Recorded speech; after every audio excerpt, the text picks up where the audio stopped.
Welcome back to the Movement PhD. I'm Dustin Hardwick, a physical therapist with a PhD in movement science. Today's a little bit different. In today's topic-focused episode, we will review the arthrokinematics of the lower extremity from the lumbar spine down to the ankle and foot. As usual, you can find slides in sync with the video on YouTube and Spotify. You can also listen on all of the major audio podcast providers.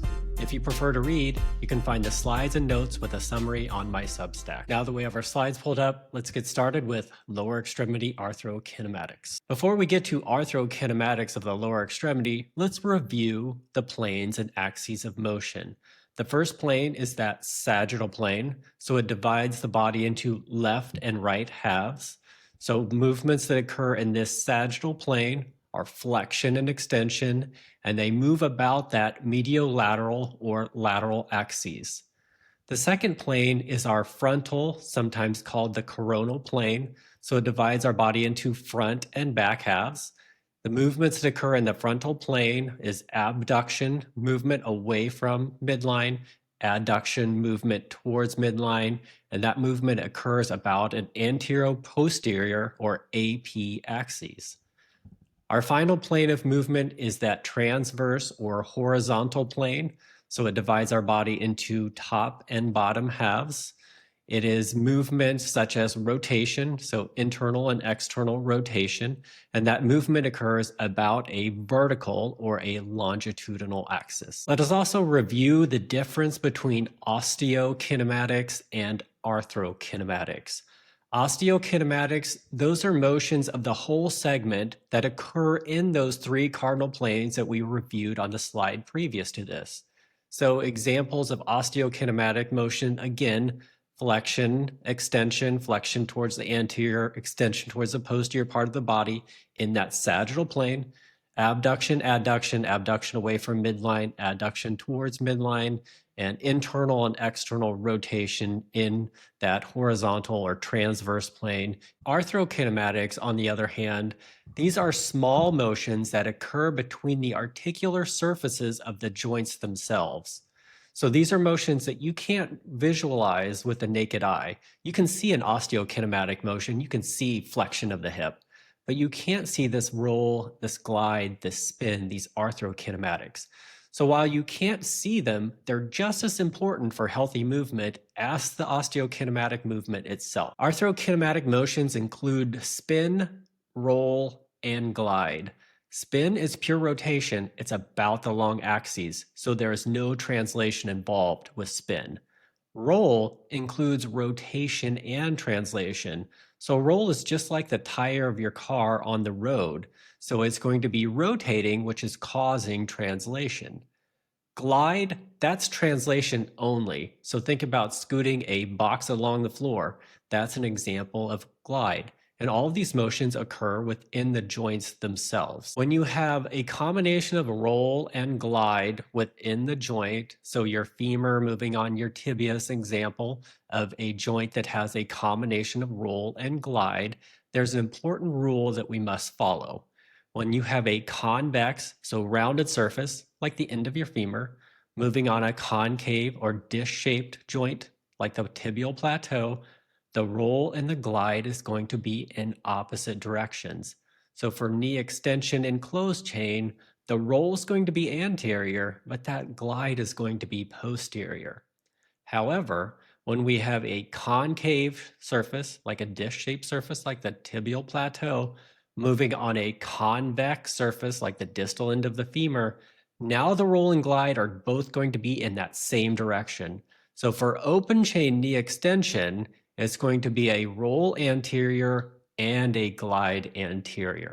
We're going to get started with the arthrokinematics of the lumbar spine. The arthrokinematics of the lumbar spine are always named by the movement of the inferior facet of the superior segment moving on the superior facet of the inferior segment. So let us start with sagittal plane. In the sagittal plane, the osteokinematic motions of the lumbar spine is flexion and extension. So during flexion, you're going to get an upslide of the inferior facet of the superior vertebra during flexion. During extension, we're going to do the opposite of that. So during extension, we're going to get a downslide of the inferior facet of that superior vertebra. Next up is our frontal plane motions of the lumbar spine. In the frontal plane, the lumbar spine does lateral flexion. So lateral flexion to the right will include a downslide of the inferior facet of the superior vertebra on the right and an upslide of that facet on the left. So with right lateral bending, which is me tilting this direction, we're going to get a downslide on the right facet and an upslide on the left facet. So let's look at that from the back. So now a right lateral bend is going to be the other direction. So it's going to be this way. So we're going to get a downslide on the right facet and an upslide on that left facet. The final plane of motion in the lumbar spine is the transverse plane. The osteokinematic motion that occurs in the transverse plane is rotation. As I rotate to the right, the inferior facets of that superior vertebra, they're actually going to the left because the facets are posterior to the rotation point of that vertebra. So as I turn and look to my right, I'm going to get approximation on the left side and joint distraction on the right. So I'm approximating on that left side and I'm distracting on that right side. Now let's talk about the arthrokinematics of the hip joint. For flexion and extension, the motion is going to be mostly a pure spin during the first part of that motion and then a glide at the end ranges of motion.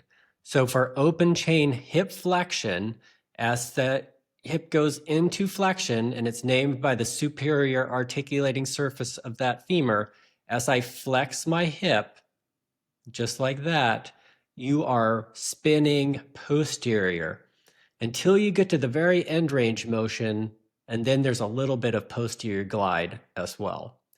For extension, it's going to be the opposite.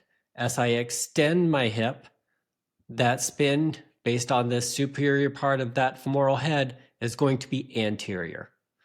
And it's going to be a pure spin until the end range, and then there's going to be a little bit of an anterior glide. Moving on now to our frontal plane motion, ab and adduction. As I go into abduction, now we have a combination of roll and glide.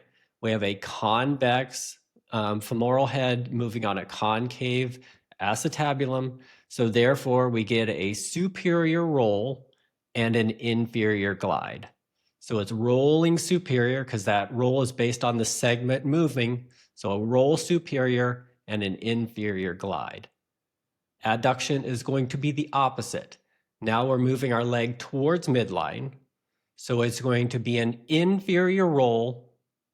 And as it rolls inferior, it's going to glide superior. Because again, convex moving on concave. Now, our final plane of motion is that transverse plane. So that's going to be internal rotation and external rotation. With internal rotation of that hip, we get a roll to the anterior aspect and a posterior glide. So with internal rotation, we get anterior roll and posterior glide. With external rotation, it's the opposite. We get a posterior roll and an anterior glide. Moving on to our closed chain movements, now we have a concave acetabulum moving on a convex femoral head. Now with flexion, because it's named by the moving segment, the top part of this acetabulum is going to spin anterior during closed chain hip flexion. And it's going to spin posterior during closed chain hip extension. For abduction and adduction, now we have, again, roll and glide. Because it's a concave acetabulum moving on a convex femoral head, that roll and glide is going to be in the same direction. So with abduction, it's going to be a superior roll and a superior glide. With adduction, inferior roll, inferior glide. glide. Final plane of motion, transverse plane, concave acetabulum moving on a convex femoral head. So with closed chain internal rotation, we get an anterior roll and an anterior glide as that opposite hip moves anterior, which causes internal rotation of the stance hip. For stance hip external rotation, that pelvis is going to move posterior, so it's going to be a posterior roll and a posterior glide. Now let's move on to the tibiofemoral joint or knee joint arthrokinematics. So remember, we have a convex femoral condyle on a concave tibial plateau. So in closed chain, we have a convex moving on a concave, so that roll and slide is going to be in the opposite direction. So during sit to stand or closed chain extension, we have an anterior roll and a posterior glide or slide. From stand to sit, we're going to do the opposite. So it's going to be a posterior roll and an anterior glide or an anterior slide. Open chain, now it's concave, moving on convex, so the roll and slide is going to be in the same direction. So for open chain knee extension, we have an anterior roll and an anterior slide. In open chain flexion, it's the opposite. We have a posterior roll and a posterior slide. Finally, we have the arthrokinematics of the ankle. We're going to cover the talocrural joint first. At the talocrural joint, the proximal articular surface is concave because it's the distal end of that tibia and fibula. The distal articulating surface is the convex surface of this talus. Therefore, in open chain, we have a convex talus moving on a concave distal tib fib. So therefore, with dorsiflexion, which is toes up, it's an anterior roll, rolling anterior, and a slide back posterior. So dorsiflexion is anterior roll, posterior glide. Plantar flexion, which is toes down, is going to be a posterior roll and an anterior glide. So that's for open chain. Closed chain, now we have a concave distal surface of our tib fib moving on a concave top of the talus. Therefore, for dorsiflexion closed chain, it's going to be anterior roll and anterior glide. And for plantar flexion, it's going to be posterior roll and posterior glide. Finally, we have the subtalar joint, which is the articulation between the inferior talus and the superior calcaneus. That articulation is composed of 3 plane joints between those paired anterior, middle, and posterior facets. So again, it's the articulation between the superior part of the calcaneus and the inferior part of that talus. So in eversion, which is the sole of the foot away from midline or towards the lateral side, it's going to be a medial glide of the superior calcaneus on the inferior talus. So it's this everts, it's going to be a medial glide here. For inversion, it's going to be the opposite. As the sole of the foot is facing midline, as it inverts, it's going to be a lateral glide of the superior calcaneus on the inferior talus. Thank you for joining me today for this review of the arthrokinematics of the lower extremity from the lumbar spine all the way down to the foot. If you like this type of episode, where we review a specific topic across regions rather than regionally, let me know down in the comments. Thanks again for watching, and I'll see you next time.